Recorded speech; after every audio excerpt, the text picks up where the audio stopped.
NDF हिसाबै जों 34 years struggle खालामखांबाय आरो 34 years नांनायनि उनाव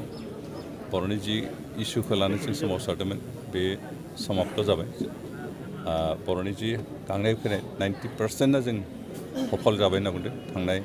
27 जानुवारि खालि जि सुक्ति खालामबाय सुक्तिनि गेजेरजों जिखिनि मोन्थाय मोनदों बे मोन्थायानो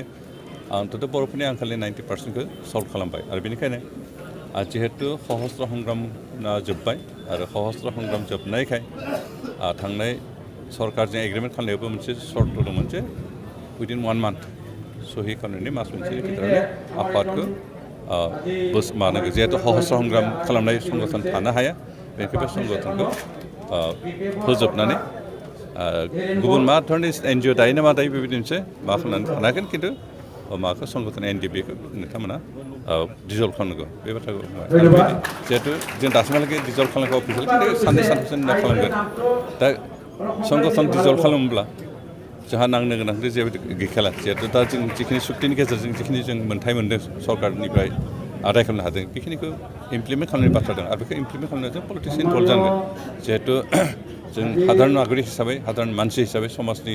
जौगानायनि खामानि मावनांगोन आरो बेखौ मावनोब्ला जों पलिटिकेलि इनभल्भ जानांगोन आरो बेबायदि नोजोरजोंनो दिनै जों UPPL राजनिति हान्जायाव जगदान खालामो दिनै NDB प्रग्रेसनिफ्राय आं थाबाय गाहाय नेहाथारि थाबाय जा फाइनान्स सेक्रेटारि बेनिफ्राय स्पर्ट्स सेक्रेटारि बेबायदिनो जों मेइन माबानि भितराव जायफ्रा केन्डिडेट जागोन बिसोरजों सासे सानै प्लास बिदि जगदान जादों आरो बाखिखिनिया बै आफादखौ डिजल्भ खालामखांनायनि उनाव जगदान खालामदों